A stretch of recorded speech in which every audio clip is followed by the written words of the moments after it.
Bonjour et bienvenue dans cette seconde vidéo consacrée à la gestion des notifications aux utilisateurs.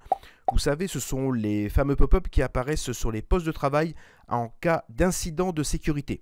C'est une fonction un peu méconnue, mais bien pratique pour éduquer les administrés.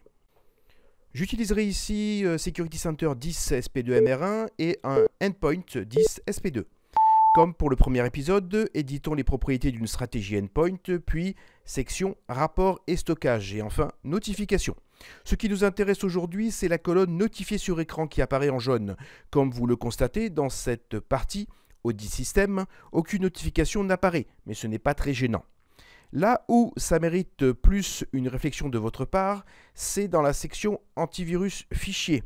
En effet, vous constatez que par défaut, aucune notification sur écran n'est demandée.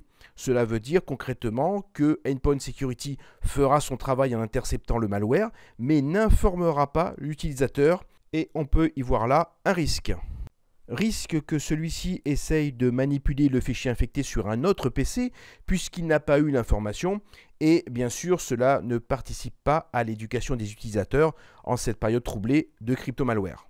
N'hésitez donc pas à cocher au moins la première ligne et à faire la même chose sur les composants les plus importants comme System Watcher ou le contrôle de l'activité des applications. Regardez tranquillement les autres sections et pour certaines, vous constaterez que les pop-ups sont bien paramétrés, comme le contrôle des périphériques que nous avons abordé dans le premier épisode.